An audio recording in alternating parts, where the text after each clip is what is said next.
sitting in the shopping cart. The mother tried. A 15-year-old killer smiled in court and said, I just want to tell y'all, I'll be home soon. R.I.P. Keon, I love my family.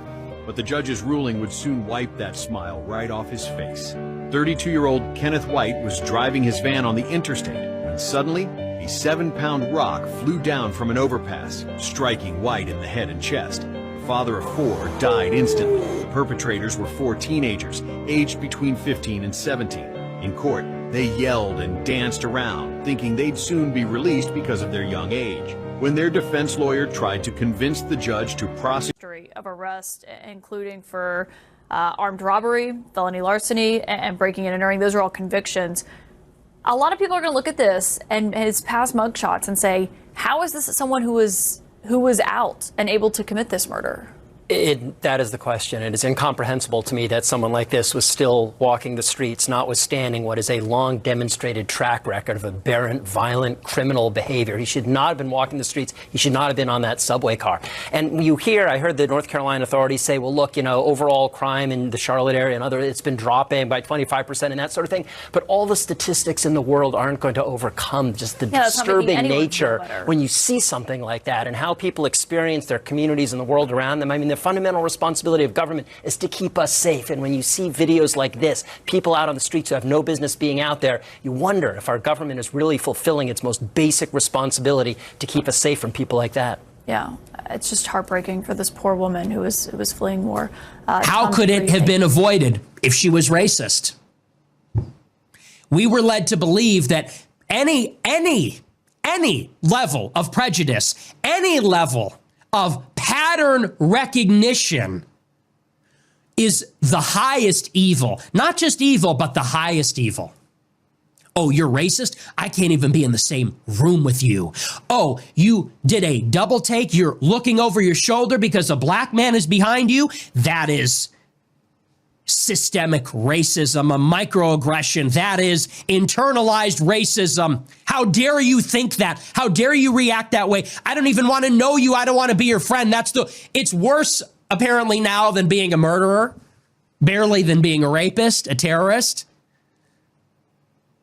And yet if she were a little bit more racist, she'd be alive. If she were a little bit more racist, her parents would have their daughter. If she saw that guy and turned and walked the other way, she'd be alive. If she said, I won't turn my back to him, I'll sit behind him, I'll sit facing him, she might be still alive. But what are we to do when the lesson over and over and over again is safest bet, don't be near them. Safest bet. And who wants to gamble with their life? Your safest bet is don't be in a situation where they will also be there. Next safest bet, if you see them, get away. It doesn't matter if they notice. It doesn't matter if it's offensive or insulting. If that's your safest bet, who can argue that we shouldn't behave this way? Who would argue that you should risk your life and get stabbed in the neck for no reason like her or like Austin Metcalf because you don't want to be insensitive, because you'd hate to be racist? How's that going to make the super predator feel? Or, unfortunately, how would that make an ordinary black person feel? I care about my life more. And I'm a single man. I can't imagine what it's like for a family. God forbid you're a man with your girlfriend. God forbid you're a man with your wife, with your young children. At that point, you have an obligation to get away. You're going to gamble the life of you, your spouse, and your children because you don't want to be insensitive. You don't want to hurt their feelings. You don't want to be considered a prejudiced person, whatever that even means. Is it worth your life? Me, easy, no. I like being alive. I don't like knives lodged in my throat. So I don't go near black people. And I understand perfectly well There are a lot of black people that are not violent, and I understand perfectly well there are a lot of black people that are really good people. I'm not going to roll the dice. What if I'm wrong? I'd rather be alive. I'd rather be alive and too racist than dead and not racist enough. Is that simple enough? Is that simple enough for you? Welcome to Truth with J.J. Carrell. Everything has shifted. Everything has shifted. We have on this show, I've talked about this for quite a long time. I grew up in the Deep South. My father was in the Secret Service, born in Massachusetts, grew up in the Deep South, ended the last 24 years of my life in San Diego sector, probably one of the most diverse cities in the world outside of New York City. I mean, really, just go to San Diego, you'll see. But I've been talking about this for a long time, and more specifically in the last year on this show, that there is a racial war brewing in America. The very least that's going to happen, and it's already started, but it's going to become so noticeable, it's going to shock Americans, is you are going with the exceptions of few blacks and whites, you are going to see a absolute racial divide geographically in America. You are going to have absolute divide in America. Literally the old, I live on the other side of the tracks, America. You're already starting to see it. Nick Fuentes is 100% correct. If that young lady from Ukraine had been a little more racist, she's alive. And Nick Fuentes is saying something that many, many white people are saying now. Do I roll the dice? Is my ideology, is my fear of being racist worth me dying? This is not hyperbole. This is not like some crazy card game where we read, do you do this or do you do that? No, this is reality. Do you want to roll the dice on your life? It's simple as that. And Nick Fuentes is spot on when he says, of course there's really great black people. Come on. Of course there are. But that generation, the Nick Fuentes generation, that now that are about 15 to say 34, 30, about 30s, they want nothing to do with this. So it could be my generation, the 50s and the 60s, and the guys in the 40s. We're all saying, well, there could be a different way. And no. It doesn't matter what we want and what we have been conditioned throughout our entire lives on how to view race. I'm telling you, the younger generation wants nothing to do with it. Nothing. They want to watch them on sports and they want to get away. It's just the truth. Again, I'm just reporting. I just happen to be a big, strong, opinionated white man that sees things very black and white, no pun intended. I just see things very clearly, and I speak how I see things because I really don't give an F what anybody thinks.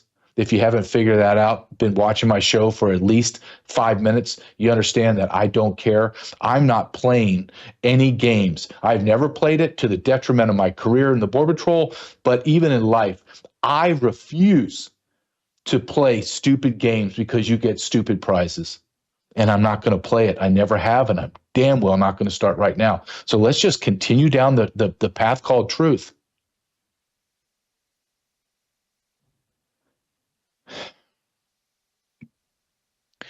Every single day, there is another white person being raped, killed, and assaulted. This is not like gossip. This is like, damn, here's another video. Holy cow. Here's another video of a white person getting beat up by 20 blacks, getting their head stomped. And everyone's filming, laughing, and speaking Ebonics behind the camera. Oh, it's so funny. Oh, there's another video of a bunch of black youths going into Popeyes, McDonald's, Walmart, 7-Eleven, and just destroying the place. Just destroying it.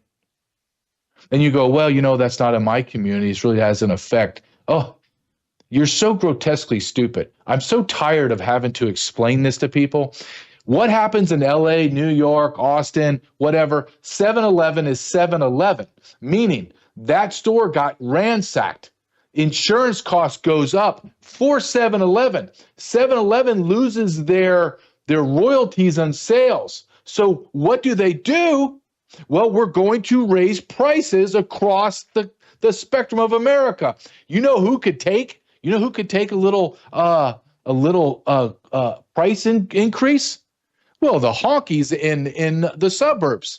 Why don't we raise all the prices? They'll just have to deal with it. Hell, they're used to paying for all the inner city welfare people. They won't even notice that their green monster that I love just went up 25 cents. Why? Because they stole about $2 billion worth of products in the last 3 years from 7-Eleven. That's why.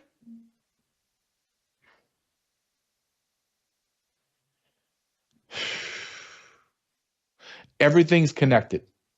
This is why I love the opportunity to be on Worldview Tube and to just speak the truth, because I honestly believe everything's connected. There's nothing that I talk about here that you go, wow, that's kind of far off.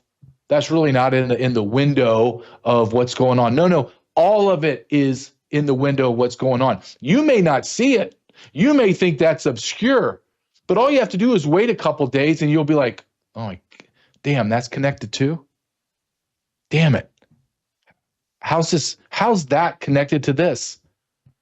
It's about power and wealth. And it's subjugating a population to do what they want. Are you telling me that you don't understand that in the last several decades we have been socially and culturally engineered, manipulated through propaganda? You're telling me you can't see that now? No matter how grotesquely stupid you are, you have to see this. Case in point, my whole life growing up in the 70s, 80s, and 90s. Diversity, diversity, diversity. It's a strength, it's a strength, it's everything that's American. And I remember thinking as a young man, I have white people and black people in the South. What are you talking about diversity? Oh, no, we're going to bring these people in. And then I would stand up even as a high schooler and go, I don't know if this is a really good idea. Shut up. We're going to try it because this is the theories behind it and it's going to work. Well, I don't think I really believe. Shut up. We've never tried it before. Now we're going to try it. Well, okay. And I watched my whole childhood and into early adulthood, into adulthood. Diversity doesn't work. Diversity is a lie. You lied to us. You socially engineered us to believe a lie, and it doesn't work. And now we're looking at things and we're saying, wait a minute, it's not a theory anymore. You jackasses did it. Here's the result, and it's absolute abject failure. And yet you're going to double down on it. Well, I'm here to tell you, it's not going to be my generation. My generation's gone. We're toast. We're a bunch of morons. It's my son's generation that are going to look at their father, and their fathers are going to tell them, these are the mistakes that my generation made. Son, don't ever make these. Look at how stupid that my generation was. Look what we created, the mess that you're going to have to clean up. And you know what? They're going to be pissed off and resentful, and they're going to be rightfully so pissed off and resentful. And things are going to begin to change. And you can sit when you're 50, 60, 70, and you can bellyache. You could be a white Karen. You could be a crazed liberal. But it's going to change. You have no death grip on people anymore. The people that are below us, the generations that are below us, look at us and they are shocked. They are appalled. They cannot believe that their grandparents and their parents were this fundamentally stupid, this fundamentally morally bankrupt, this fundamentally sexually perverse. They can't believe on any level that we could have ever agreed to any of this. And they're right. The generation that had the greatest success from our great-grandparents and our grandparents destroyed it all within 1 or 2 generations. All of it. All of it.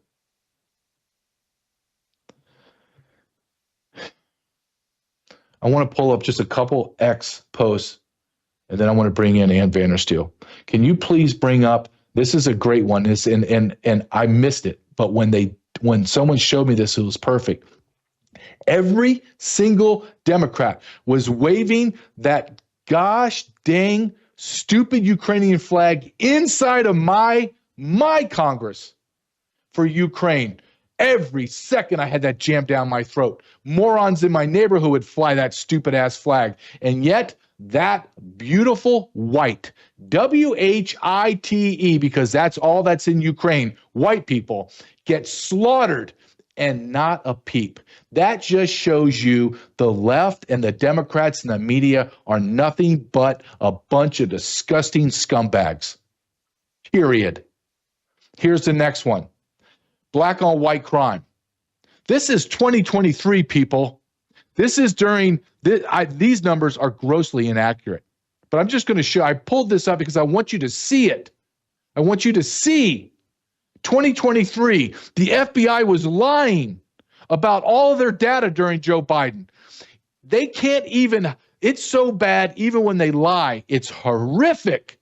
White on black. 117,000. However, black on white, 385,000. Unknown on white, 607. Let me explain to what that unknown is. Those are illegal aliens or people that will not decide, or the law enforcement officer will not decide that if they're black or not. And let me make sure you're very, very clear on something too. The white on black, that bull crap, that's a lie, because I lived that lie where you take knowingly black, Hispanic, Asian, whatever color in the rainbow, and you make that person white. So that white on black, that's a lie. It's an absolute lie. And I could show you this ad nauseum, that all they do, the law enforcement gets lazy, they don't care, or somebody's sitting behind the scenes manipulating the data and changing the race to white. That is a, of all the things that we need to talk about, that is one that has to be discussed. Everything you have been told in your life is a lie. When it comes to law enforcement, I lived it for 24 years. I'm about to get back into it. I am telling you, every data point is a bull crap lie. Period. Period lie. Why? Why do they lie about data? Because it goes against the narrative that diversity is our strength, that diversity is great. Well, actually, no, it's not. We're all the same, JJ. No, we're not. No, we are not. You don't have to like anything I say, but the evidence is overwhelming. You can't argue. You may argue your feelings and your stupid beliefs. I don't really care. I'm going all in like a poker game. I'm all in. Here's all my evidence. Are you ready to match me? No, you're not. You're going to fold. You know why you're going to fold. Because you can't bet your feelings. Because no one cares about your feelings, especially me. I want to play this clip from Benny Johnson, excuse me. Benny Johnson had the courage to come out and post this yesterday. Just play a minute and 11 seconds of it before we bring Ann in, please. And if you're easily offended, swipe up. This is not the video for you. Do you know that 1 in every 22 black men in America will commit murder in his lifetime? Do you know that black men, who make up about 6% of the population, commit 51% of the murders? That black men are 9 times more likely than the general population to commit a violent crime. This is all according to the FBI's published statistics. What the hell is happening here? There has to be some type of correlation or causation, socioeconomic, some type of rationale for this, and we think we've actually found it. We know exactly what's happening here. Do you know that 70% of black babies born today are born into fatherless households? There are 9 million black children under the age of 18 in America right now. 6 million of them don't have debt. They come from single-parent households. And what do we know about single-parent households? That you're twice as likely to live in poverty, that you're half as likely to graduate college, and, most importantly, you're 3 times more likely to wind up in prison if you come from a fatherless household. 70%. 70%. I'm going to bring Ann in just 1 second. Before I do, I want to talk about the sponsor, sat123.com, and do not tell me that that young Ukrainian girl, if she had a ballistic backpack, that she had a chance to save her life. This is what I'm talking about, being prepared. This is exactly what I'm talking about. Sat phones, generators, Starlinks, that's all great. And I love it. And I have them all. I have them all in my house. I'm ready. I'm prepared. But my son, wife, and I carry a ballistic backpack. Why? Why? Are you kidding me? You have to ask me that. Why? Let me give you a quick story, okay? That just so it drives home my point and how my relationship with my wife is, and the boundaries that I have. I think I'm a very easy guy. Honestly, I'm very simple. My wife is a very, very intelligent woman, beautiful, smart, Christian woman.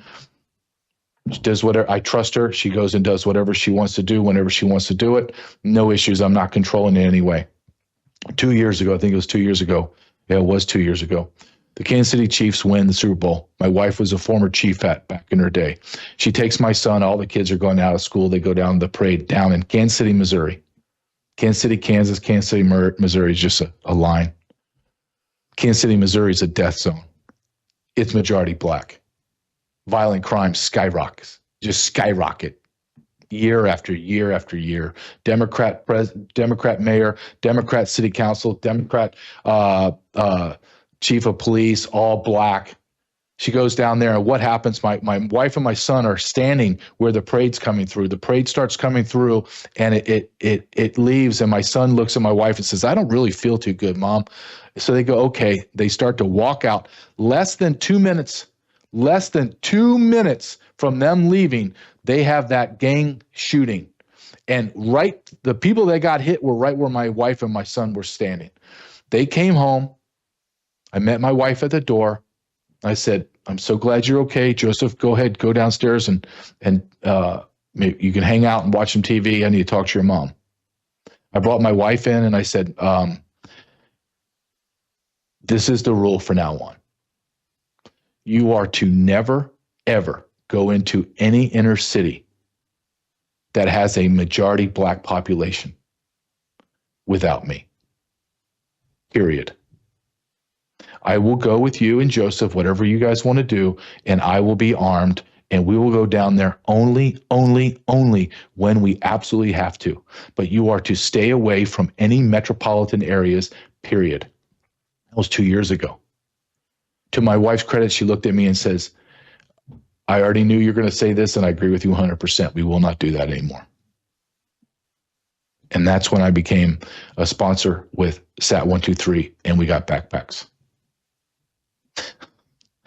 This is the world we live in. I didn't create it. I'm just living in it. And as Nick Fuentes said, I'm going to live in it. I'm not going to be a mental patient and allow people to kill me because you want your crazed ideology to work. With that said, let's bring in Ann Vanderstill. Ann, thank you for waiting. How are you doing? Powerful stuff you're talking about, JJ, and you're right. We are living in it. We're living through it, but we're not going to be victims of it. And this is, in fact, probably a really very stark example of the victimhood mentality that they've created with the narrative. And if you look back at what our founding fathers wrote 250 years ago, I'm sitting here in Boston, right, the birthplace of freedom, where one if by land, two if by sea, the big ride on Paul Revere. All men are created equal. That was our Declaration of Independence. God did create us in his image. But what we have now seen is that has been diluted and polluted by a narrative and a mindset fabricated through the intelligence community. Thank you, CIA, for taking control and using MK Ultra and the media, the fourth branch of government, weaponized again and enforced by the 2012, what was it, the Smith Modernization Act under Obama, that has, absolutely codified the fact that they can use that media to push a narrative that we are not created equal and that we should hate each other. And that is, in fact, what we're living through today. I don't hate anybody, JJ, and I know you don't hate anybody, but unfortunately what we have are people who believe that they should. And they don't, that makes us unequals now. We no longer are considered equal. When you hate somebody, you see yourself as better than somebody else, or you see yourself as a victim by somebody else. And that's the narrative that has been presented, and that is what is playing out. And unfortunately, what you're talking about has been, very eloquently and very clearly stated with very good examples of the hypocrisy of the Democrat Party, waving those Ukraine flags in Congress. But the minute a white woman who is Ukrainian is slaughtered by a black man because she chose to ignore the fact that there has been a race narrative pushed and fomented to create the hatred to make us unequal in the eyes of the individual, not of God, then, she unfortunately sacrificed herself to her own virtue signaling of, I am not going to be, setting myself apart, or I shouldn't be concerned that people that don't look like me potentially hate me, particularly when you're in an inner city, which is where they have really focused this.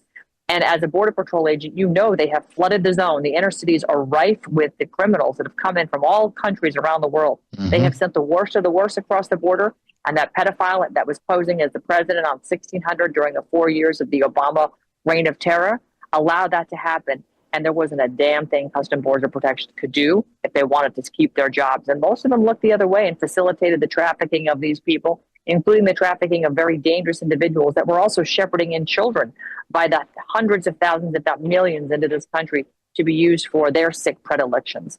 In fact, they're so demented that they're quite outraged at the moment when you start to really expose it. And, our own websites were taken down yesterday because we're exposing what's really going on. So this is the world in which we're living, and we're fighting back. We're not going to sit here and just take it anymore. We're going to continue to talk about it. We're going to talk about it openly. And we're going to talk about it without showing people that we love everybody, but that we don't need to fall into this trap of racism fabricated by, the government-sponsored media, which is in fact what we're having to deal with today.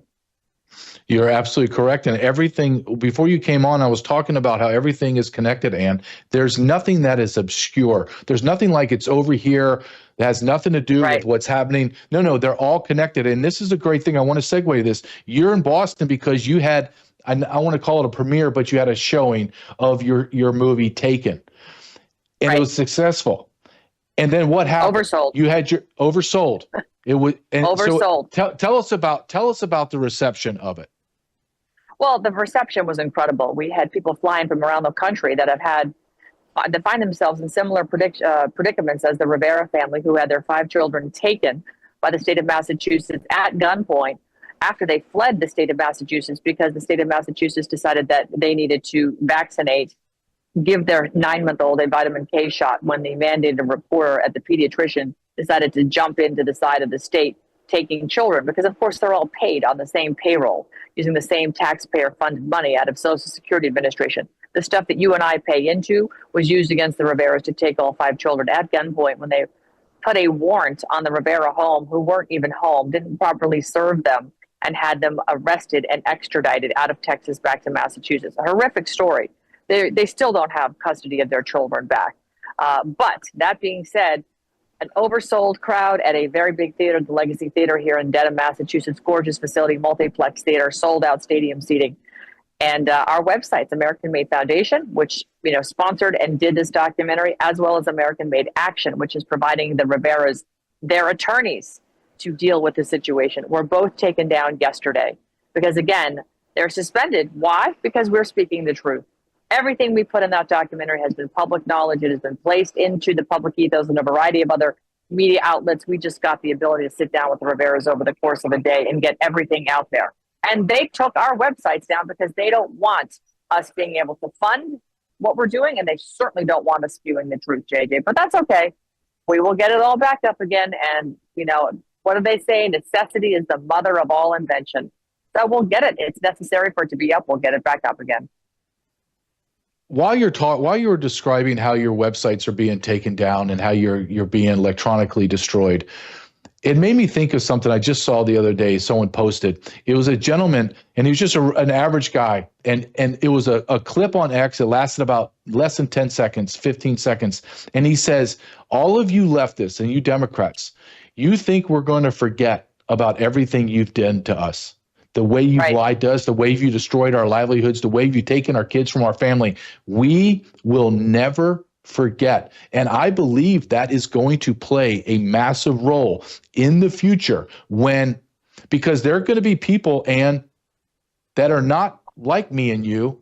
I don't even want to put me in your category when I talk about this because I know how I'm going to react. People like you that are more sensible and that are going to have discussions. And then I want legalities to happen against these people. I don't think people look at history and understand when the tide swings all the way to the other side, there is not civility. There's not compassion. There is absolute resentment, especially from men that had their lives destroyed, taking your kids from them. They don't want justice in the terms of in an enlightened society. They want physical blood on their hands. I think we are getting closer to that than ever before. What is your take on that? Oh, I agree. It's again, I'm in Massachusetts. This is a very, very liberal state. And people I see standing on street corners in masks and beautiful blue sky days like today, nobody around them, but they're so unfortunately brain damaged and brainwashed by a narrative that was pumping over the airwaves here. If you spend any time at all in Massachusetts, beautiful. But again, the people, all they got fed every single day was, be afraid, trust your government, take a shot, do it blindly. You don't need informed consent. And, when you see, the fact that a beautiful white woman was murdered by a black man on a subway or attacked anywhere, this is, and it goes by in the media like, well, it's an everyday thing. And, there's just no explanation for it other than this is what happens. No, this isn't what happens. This is exactly what we have been fed to believe is supposed to be outrage. And now the very liberal people here are starting to understand that they've been lied to about COVID. They've been lied to about the theft of the election. And talk about a black pill that's going to rock people's world. Tina Peters and what she has. If you followed all the reporting of Patrick Byrne and Emerald Robinson, you will see that the clarity of what exactly happened that day couldn't be more specific, precise, and true. These elections were stolen and they have consequences. And so now the consequence of what happens coming out, the DNI, Tulsi Gabbard, right? She has got all the evidence that she needs to start locking people up and making these criminal referrals. And if Pam Bondi doesn't do her job, God help me, President Trump is going to get blood spilled on the street over that because people are going to be so outraged. They're tired of sitting around and waiting. We're tired of justice to come. And the last thing this country needs is vigilante justice by people like you and me, JJ, that have just freaking had it and we've snapped.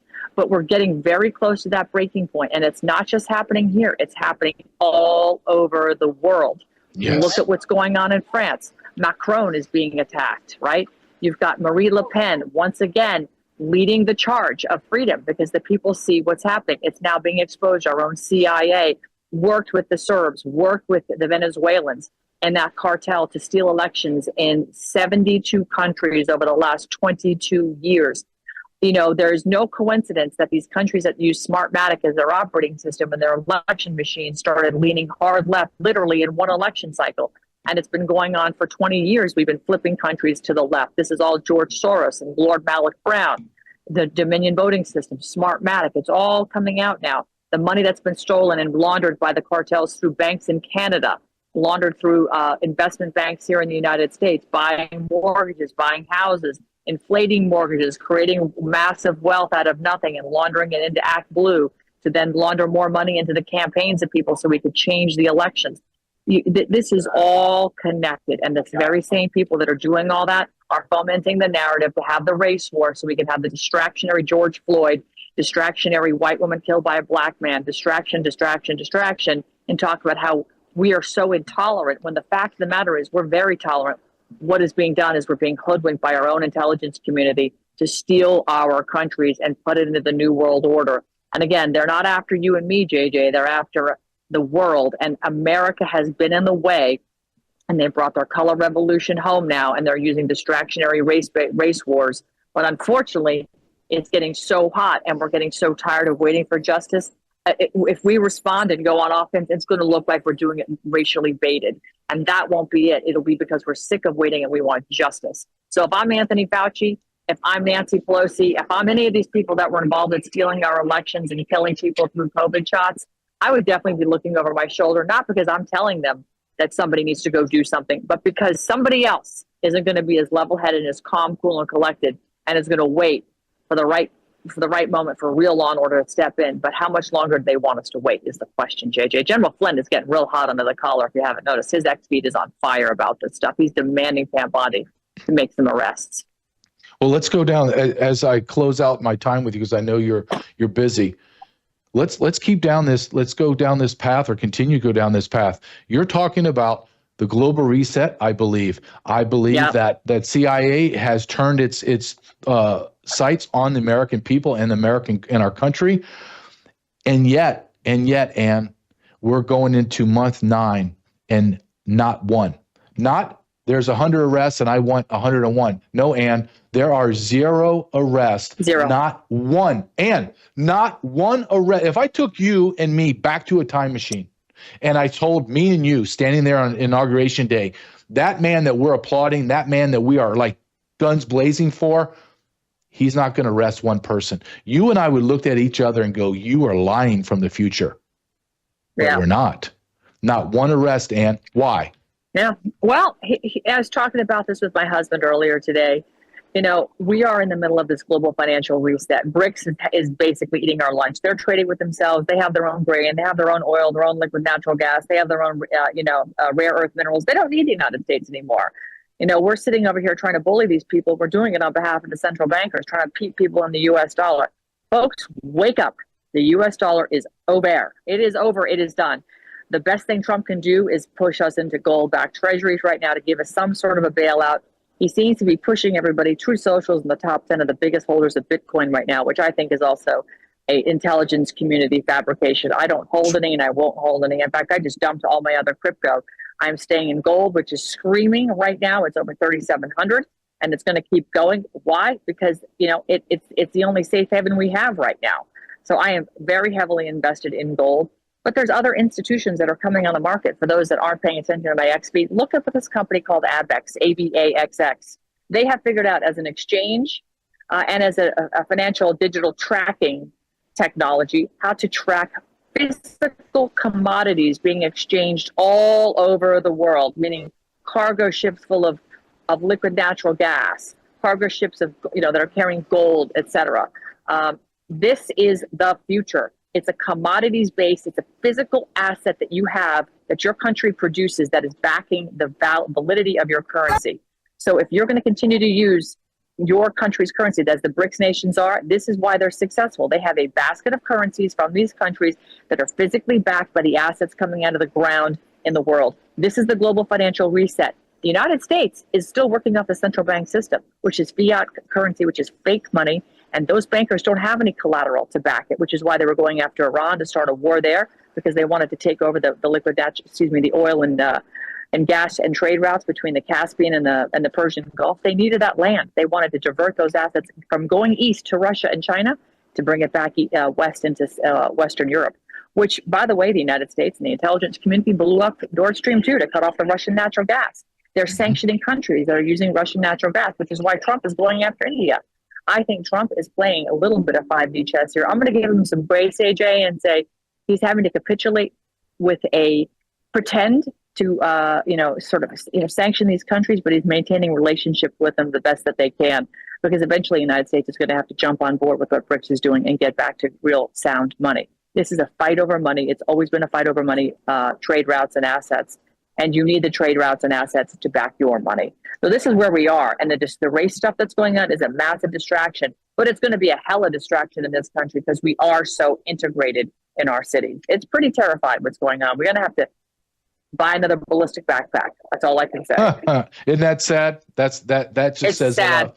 It is sad. A Yeah. ballistic backpack is I think it's a indictment on our society. I honestly do. It is. I just think it's an indictment. is. And tell my audience where we can find your latest documentary called Taken. Well, if you go to my AnnVandersteel.com, you'll find a link to my Rumble channel, and the Rumble channel has it listed, featured at the very top. So go to AnnVandersteel.com until we're able to get our other websites back up. We're working right now diligently with our tech team, trying to figure out how they did it. Pretty sophisticated stuff, but they did it.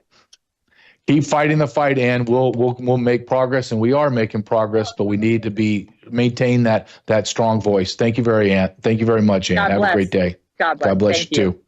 Ann Vandersteel, she mentioned her X page. You need to go to her X page. It's one of, if not the X page that I go to every day. I have a routine. I check certain websites to go to X. I hit certain X accounts to see what they're talking about. Ann is on the top of the list. Ann Vandersteel, go to @Ann Vandersteel, @Ann Vandersteel or AnnVandersteel.com. Watch the movie Taken and be shocked. I want to go back to the black on white crime just for a second. Logan, can you please pull up number 9? I want to show this upside down ratio. Okay. As a law enforcement guy, when this first came out, body cam, where you'd have it on your chest. And I thought, dang, man, I don't want that. No, you got to have it because it shows. I want the audience to understand that black man with the crazed face on the bottom left is trying to kill an officer. The black woman, she has a gigantic knife. The other black man up top has knives and is trying to stab. And then, of course, we have the poor, young, innocent Ukrainian girl about to get her head lopped off. I want you to look at these ratios per 1,000. And again, I'm going to say this ad nauseum. Whatever statistics you see, they're skewed against white people, and they're skewed for blacks. This is not my belief. It's not what I theorize. This is exactly what I know is true because I lived it. Ad nauseum, men that I arrested. I'm looking at the guy. He's 12 shades of black. And he's telling me, yeah, I'm from Nigeria. Okay. I look at his rap sheet, FBI rap sheet, the official document. No, he's white. And then I want you to understand, this is very important. I want you to understand when I, a federal law enforcement officer, can see that there is a anomaly, can see it's not an anomaly, but can see when there's a mistake. The guy's not white. Can I change it? No. There's no mechanism to change it. It's like it's in stone. We're working on stone tablets. I'm sorry, JJ, it took me 2 hours to carve in white next to his name in this giant stone tablet. And the stone tablet, we shipped it up to a quarry in South Dakota. I'm sorry. He's just going to be white. Can you pull that picture up again, Logan? I need you, the audience, to understand. Do you see how dark the guy is on the upper right? I want you to think of that man's color times 10. And he's white. Over and over and over and over again in my career. Look at the ratios, and the ratios are lie. Blacks against whites per 1,000, 11.6. Whites against blacks, 0.38. There is a 31-to-1 ratio that you are going to get assaulted, murdered, raped by a black person. Benny Johnson said, and he's right, these statistics are true. And again, they're true to a point, and they're skewed to blacks. 1 in 22 black men will end up murdering somebody. Do you understand that number? Do you understand that number? Do you understand what those numbers really, honestly, truly mean? Do you tell me we do not have a problem in the black community? Now listen, just so we're very clear, and I don't really care if you call me a racist, but I just want you to understand everything I'm saying. I can pull up black influencers, and I'm talking numerous ones. And they are saying not only the same thing I'm saying, but they're calling it really the way they see it. And it's even more aggressive than what I'm saying. Why do blacks move out of the ghettos when they get any level of success? Are they racist? Their lives are not worth it. Nick Fuentes says it's best. I would rather be racist and hold truths that keep me alive than be dead because I'm tied to some stupid ideology. Wake up, America. Wake up. You have been destroyed. Not are being destroyed. You are destroyed. Your money's worthless. There is no more American dream. You don't work for a company, have a pension, and then can live off that pension. That pension's gone. It's worthless. You want to know how I know that? Because I'm living on one. I do other work, but I have a pension. I have all the goodies that a 24, 25, 20, 30-year career in law enforcement gives you. And I earned it. It's mine. But it's worthless. Do you understand what I'm saying? It's worthless. Why? Because they printed money out of whole cloth for over 100 years. My money is worthless. Did they take $300 billion of gold and give it to Ukraine? That's bad enough. No, they printed $300 billion and gave it to Ukraine. No, it's worse than that. They didn't physically print the money, people. They hit something on their computer and created $300 billion out of whole cloth and sent it to Ukraine. $9 trillion to the Middle East wars. 99% of Americans can't even name the Middle Eastern countries where they are on a map because we don't care.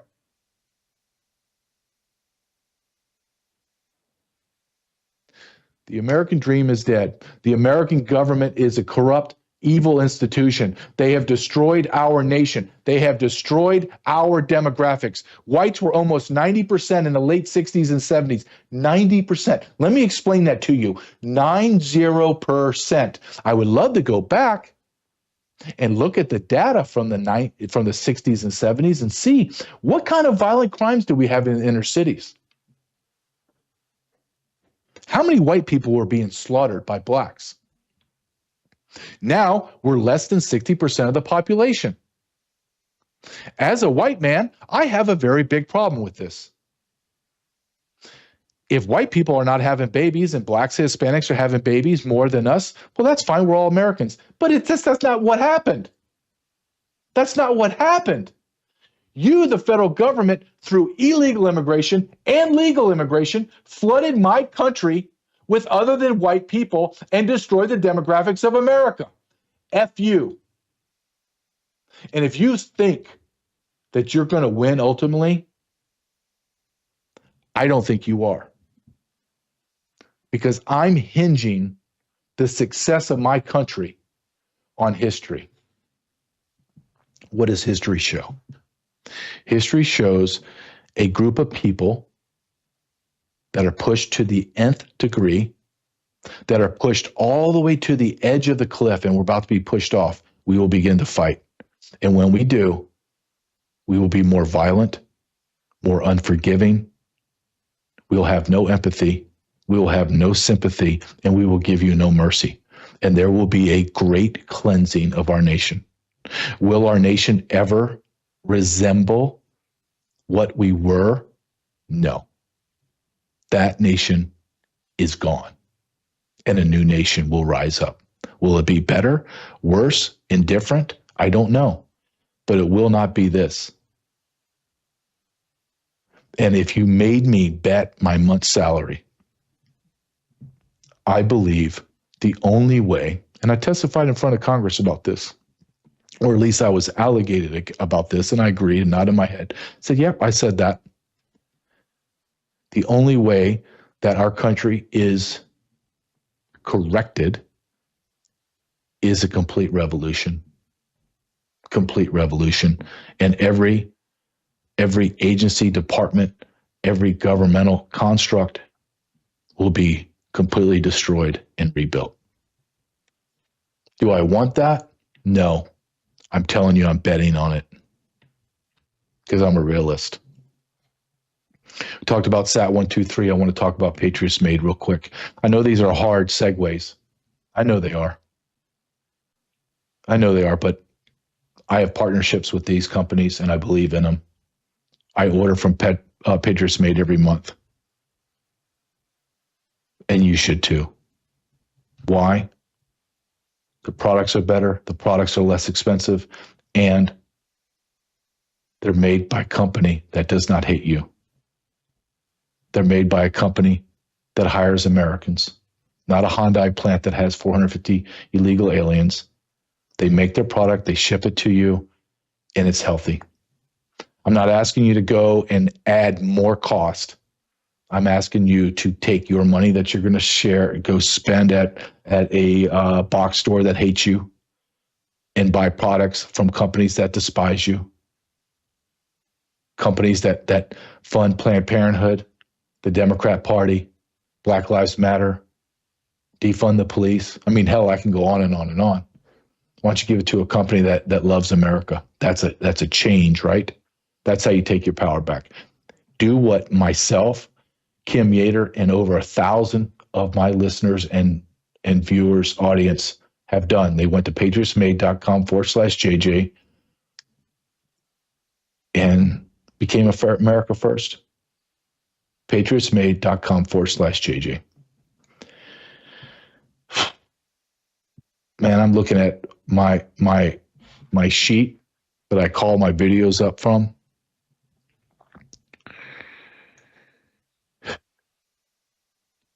I almost don't even want to go into this next, but I have to. And everything needs to be questioned. Everything in your life, you should not take at face value.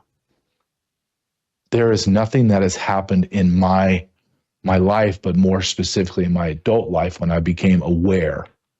Right when I wasn't playing sports or chasing girls and being in high school and just, is my hair good and do I have the nice clothes and I want to meet chicks. Once I got out of that and was like, okay, you narcissistic fool, let's look at the world. Holy smokes, what's going on? How am I going to maneuver in this world? I instinctively felt like something was wrong. I just didn't have the life experience to be able to digest and understand what the hell's going on. But every single thing that has happened in my adult life or I have been taught in school is not true. And I will tell you, embarrassingly, after 9/11, I bought into everything they said. Hell, I didn't even know about Building 7 until probably a decade later. I was all in on the Patriot Act. Patriot Act is the worst thing to ever. It's unconstitutional. Absolutely unconstitutional. Building 7 was the building next to the World Trade Center. The World Trade Center didn't fall on Building 7 because the World Trade Center imploded on itself. But Building 7 collapsed because of the heat. What?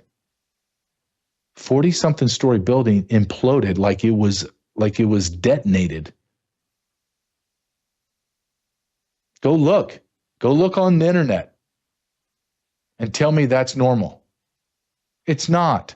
Nothing that we were told in life. I want you to question everything. Here's Tucker Carlson talking to Piers Morgan about his 9/11 special he has on Tucker Carlson. I cannot wait to watch it. But I want you to listen just Tucker Carlson asking questions, simple questions we should have asked from day one. Like, how did that building fall on itself?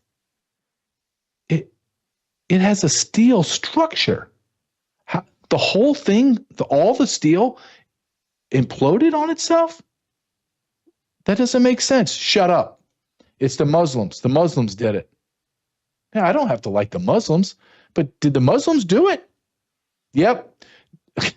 Before I play this next clip, I want you, and I'm laughing at myself. Not just you, I'm laughing at myself. I believed that 19 goat herders from the caves of Saudi Arabia and Afghanistan and wherever learned how to fly Cessnas and and then used that training to take over airplanes and fly them directly, like hitting the target. And I believed it. I believed it. And now you have pilots coming out saying there's no way they could have done that. I've been in pilot for 30 years. I can't do that. So you're telling me some dude that flew like a prop plane, Cessna, took over the controls of a 747? That's absurd. Let's listen to Carlson. Just ask some questions. The Jews did it. I don't even know what that means. I think, in fact, saying things like that is a way to discredit real questions. Right. Like, we know, Benjamin Netanyahu on camera right after said this is a good thing because it brings the United States into a conflict that we've been involved in on an existential level for decades. He said that out loud. I'm not guessing, you can pull the tape. We know that a group of Israeli art students, who clearly were not art students, clearly some of them were aligned with Israeli intelligence, were arrested and held for quite some time in the United States before being released without charges. And we know that a group of them, again, I'm quoting an FBI document here, not the internet, filmed the attacks on 9/11, and I'm quoting, seemed to have foreknowledge of those attacks. Now, you were not allowed to follow up in any of this. Fox News did a series with Britt Hume and Carl Cameron, which many people have seen in a bootleg version on the internet, but they did it like within weeks, saying, what is this? There was an Israeli spy ring in the United States, and they clearly knew 9/11 was coming. This is Fox News. They pulled that under pressure. They pulled that off the internet. It's not searchable in any Fox News archive, but they aired it. I know the people who did it. Of course, I worked with them for years. They're real people. They're not crazy. In fact, they're pro-Israel, but they had a fact set before them, and they reported it, which is called journalism, and subsequent generations have been forbidden from noting what is now factually true. Those are factually true statements. Now, we tried to interview some of those people. One lives in the United States, in California, and you can go and cut made this. No headway whatsoever. And we knew. You have to question everything. That's just one. That's 9/11. 9/11. We can go from COVID. We can go to seeding the skies. We can go to the moon landing. We can go on and on and on and on. And you can say that, JJ, you're crazy. No, actually, I'm over the target. I don't find any joy in not trusting anyone or anything. I find no joy in that. That is a horrible way to live. But I did not create this world that I'm living in. I have to live in that world. And so do you.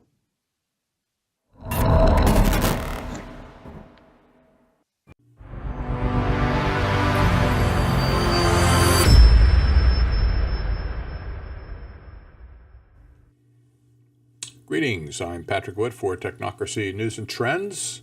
We're going to talk today about asset-based capitalism. Well, it's really not capitalism. Maybe it is, maybe it isn't. You might remember this story from last week that we covered called Debt-Based Capitalism is Over, Gives Way to an Asset-Based System. This is basically about the homes that are being bought up all over America by giant pools of money, BlackRock, for instance, and other companies that have money coming out their ears. They have to invest it in real assets while they're buying up homes. So you see homes like this, for rent signs on them, and this is not by accident. This trend has alarmed some people, me especially, when you consider just how big this market has gotten just in a few years. This whole market took off in 2019. That's where it started. So just in the 6 years, it has absolutely exploded over 270% since then. Now it says this build to rent sector has over 350,000 homes in its portfolio. Absolutely stunning. Well, what's going on here?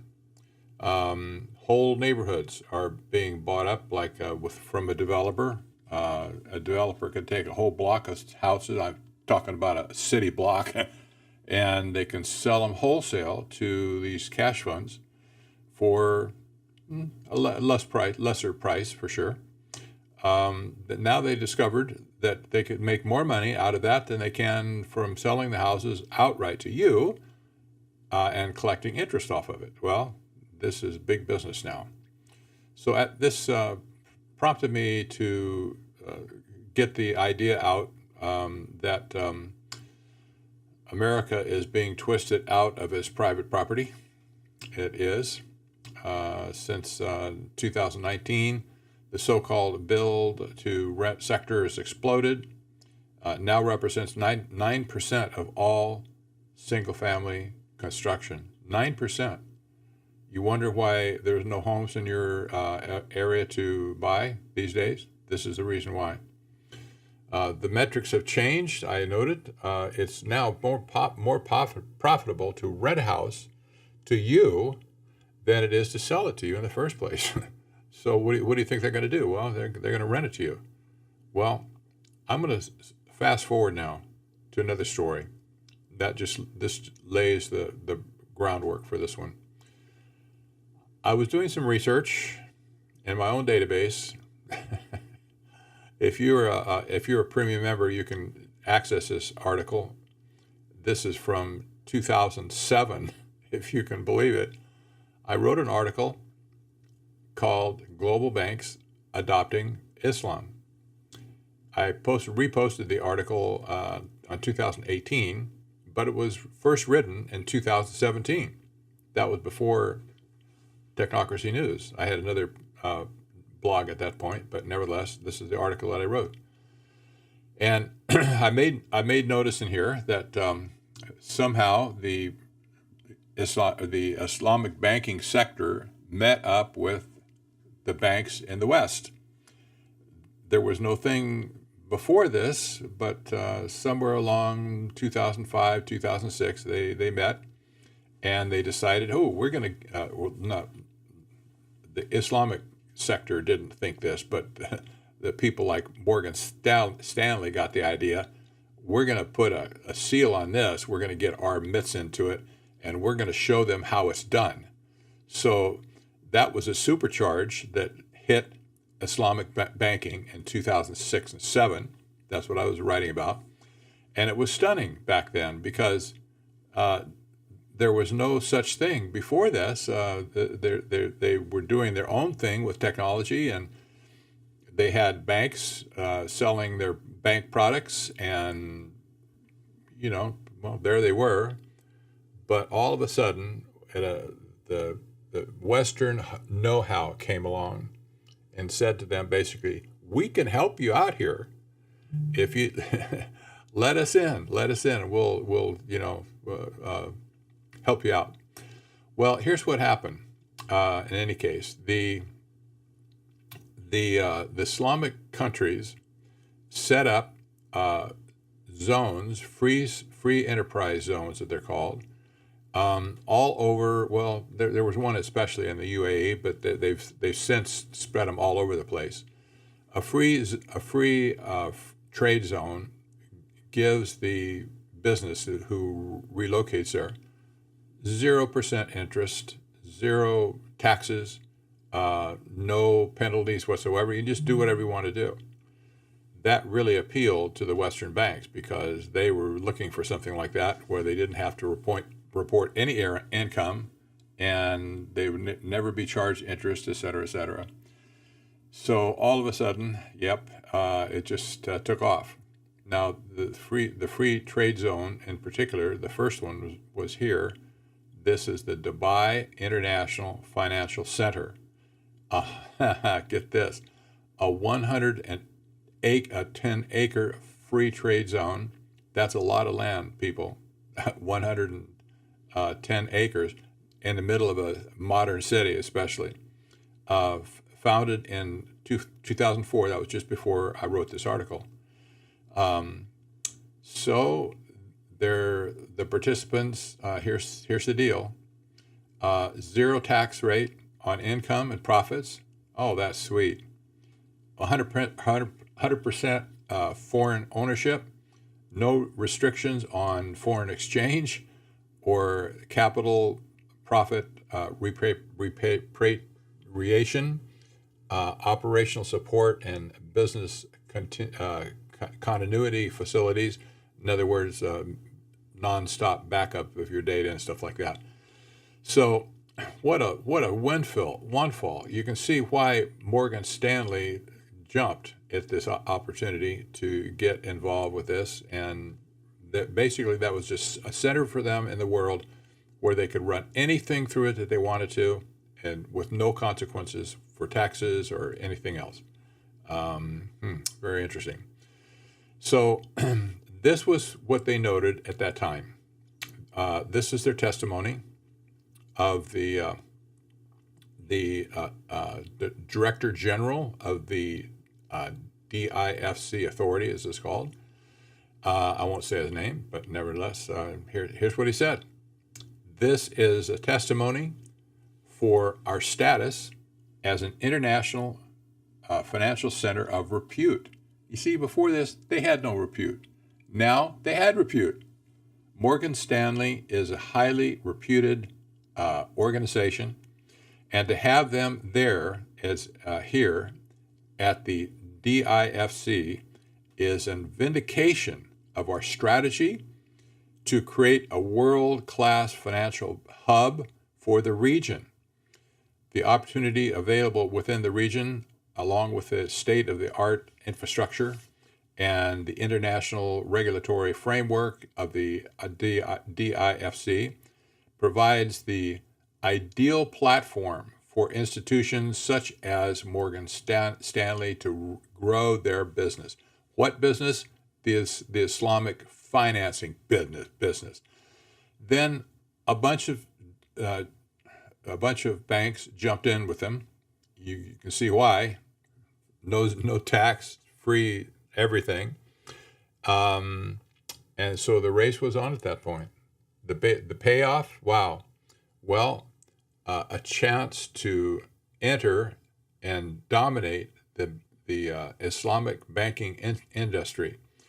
Such banking has over $1.5 trillion on the table. That was back then. It's much, much more now. And it's been growing at a steady and explosive rate of over 15% a year. That was back then. It's growing even faster today. This is a windfall for Western bankers, for sure. And this article goes on. I wrote this in 2007 and promptly forgot it, I guess. I didn't bring it back to my mind until just recently.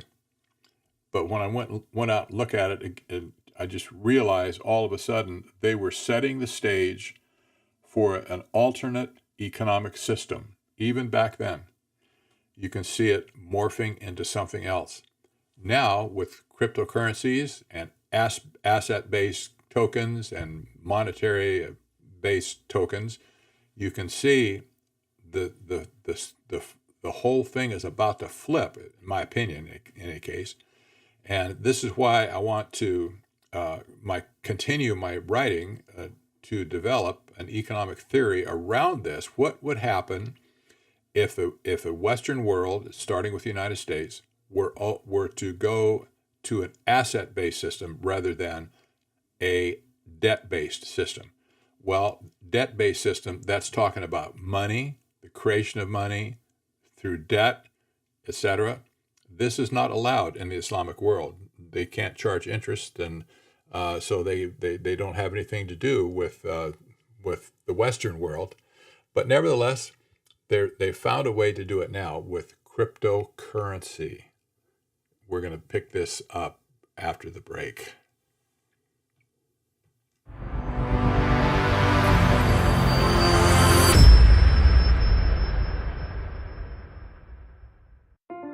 Better science leads to better outcomes.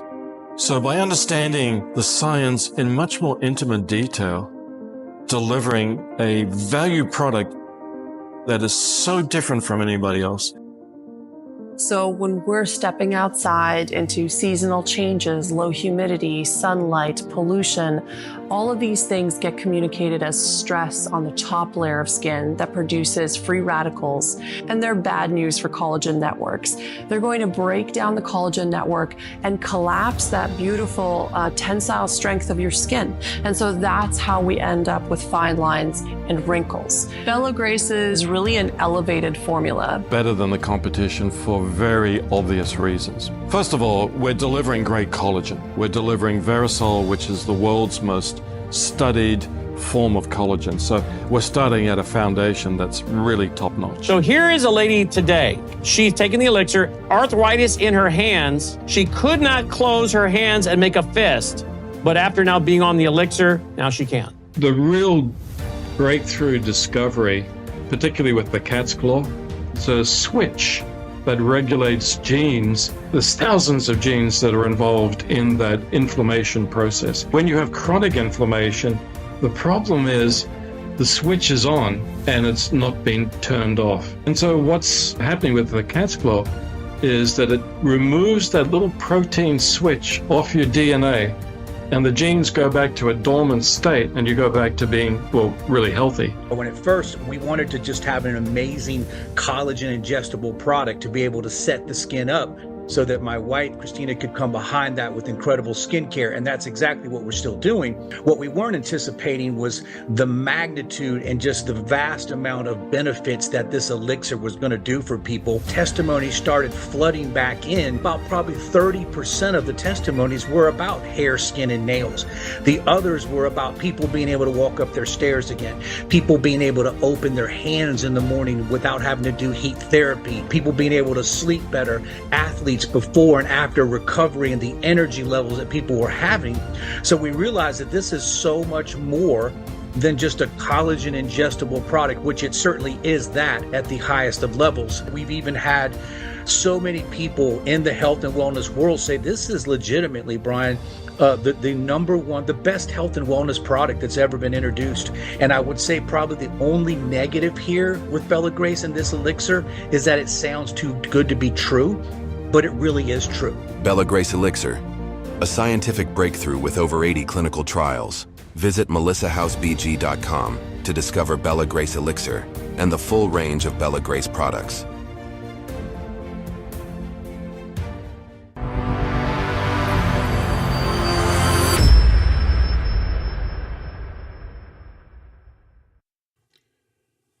Welcome back. Patrick Wood for Technocracy News and Trends. We're going to continue this story now. We're going to go away from this article that I wrote in 2007 and now fast forward to today. And now, not that one, this one here. I wrote this article this weekend, and it was an amazing exercise for me to revisit all the things that I said in 2015. That, realize this is 18 years ago. That's a long time. Even for me, I was a young man back then, I think. So, but nevertheless, this was a stunning article to get into. And I'm talking now about own nothing. This makes you think of Klaus Schwab and the World Economic Forum. You'll own nothing and be happy. Well, when you look at asset-based finance and what they do in the Mideast with Islamic banking, you'll see exactly what I mean. So something's going to give way here. This is part one of a larger series. I'm hot on this at this point. A larger series of papers that support my theory that the debt-based capitalism could soon give way to an asset-based system run by technocrats armed with blockchain-based cryptocurrencies and AI. They have all the tools to do this at this point. Payment tokens are not an issue here, but asset-based tokens are. The physical assets are tokenized. They can be traded anywhere. Consider the homes that have been added to the large portfolios through the build-to-rent programs. We covered that just a minute ago. These are prime for tokenization. Then there's an issue of the 640 million acres owned by the federal government. Holy mackerel, that's a huge lot of acres, right? Lots of square miles. Which, if the Secretary of Commerce, Howard Lutnick, remember old Howard Lutnick, if he has his way, he was lusting for the assets that the United States owns just before Trump got into office. If he has his way, these assets will be tokenized someday, maybe starting soon, then continuing.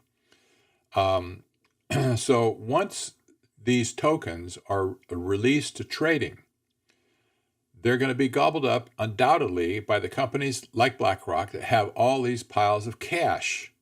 In other words, pure cash. They want to get out of cash and into resources. They're going to be provided a way to do it now. And they can get their cash reserves out of the bank and put them on the line, if you will, and buy asset-based tokens, for the home portfolios, stuff like the land and the resources that America has. And that will solve a problem for them, because right now they can't do anything with their cash, basically. They just sit on it. And they don't get much interest for it because interest rates are really, really low as far as treasuries are concerned. So once such tokens are released for trading, like I said, they'd be gobbled up. And at that point,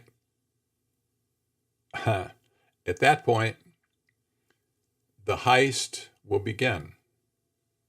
Can you see exactly what I'm talking about here? Because nobody can go and buy acres of land right now with cash in America, not from the government at least. There's no possibility of doing that. So that kind of an asset is useless to anybody.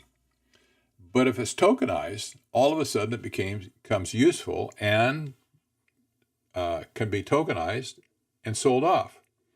So that means that the value and the land is freed up from the land, separate from the land, represented by tokens.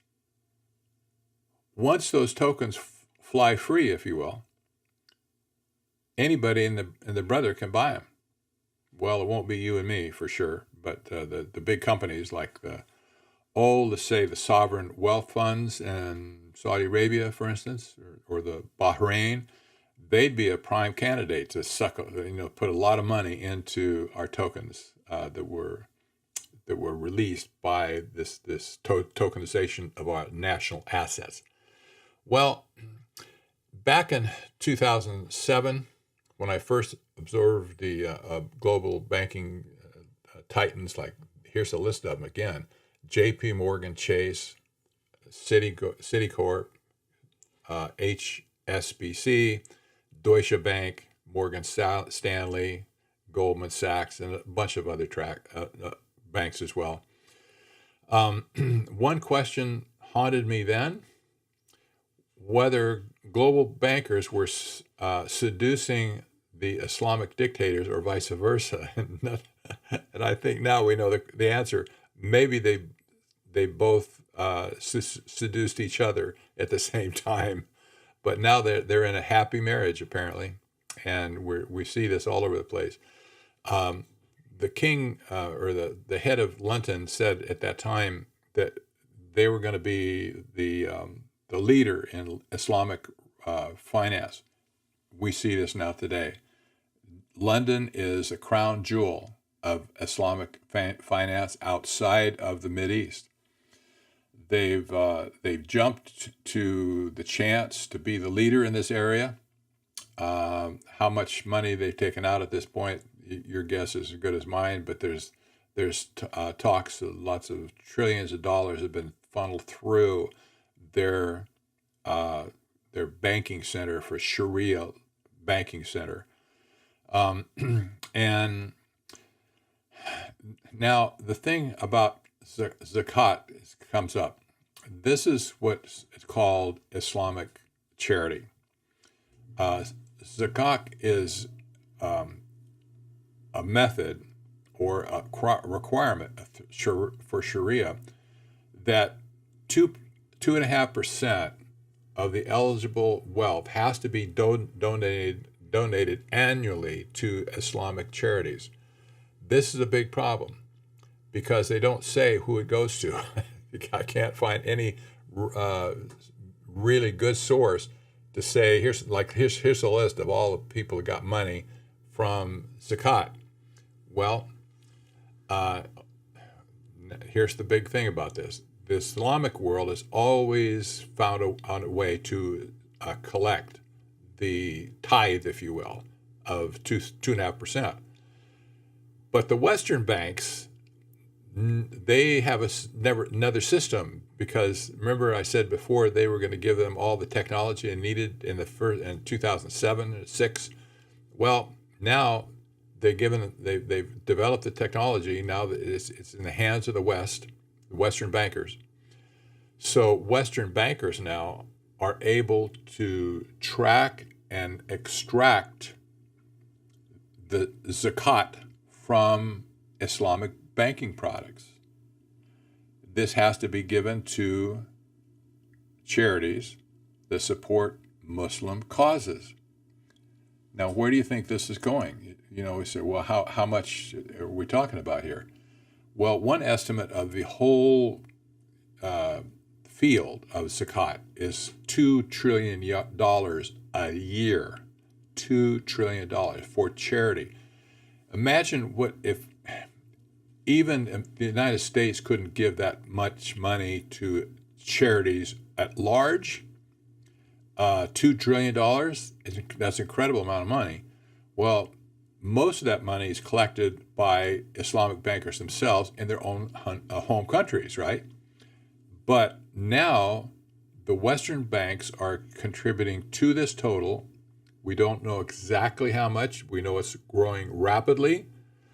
Likely represents tens of billions of dollars annually. Funds flowing from London, New York, Frankfurt into Islamic charitable networks worldwide.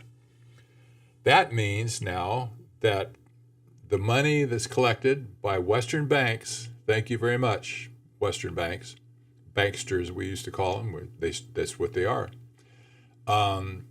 They're giving money to these Islamic charities, quote unquote, charities, and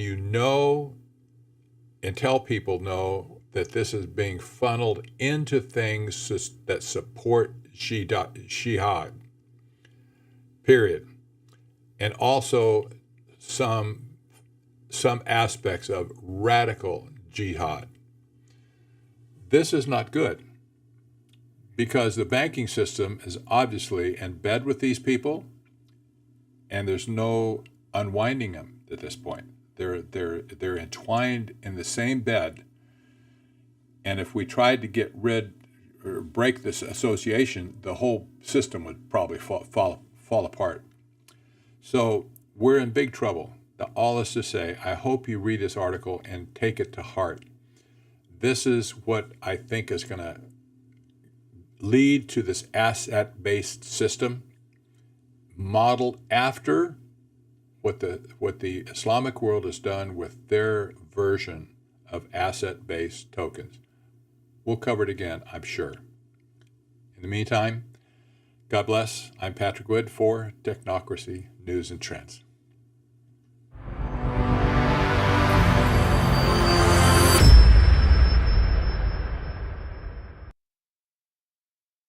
But with Brandon, it's always cutting edge stuff happening in the world, and it's not just from the political angle, because you can get that on other platforms, but it's always from the biblical angle.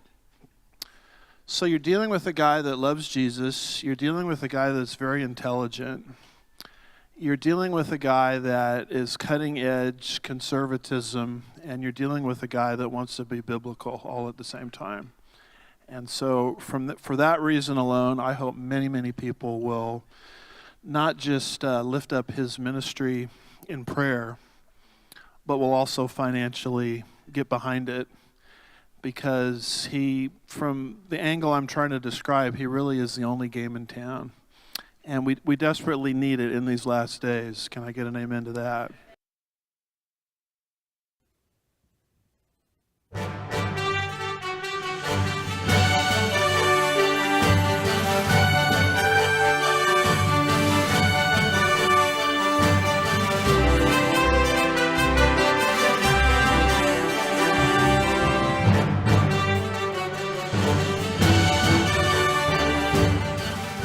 Welcome to World YouTube's Washington Report on September 9th, 2025. I am joined by Jim Papp of theconservativecaucus.org. Jim, how are you doing? Doing well. How are you doing? Good, good. Did you have a good weekend? I did, actually. I got to spend the weekend in Colorado with friends. Good.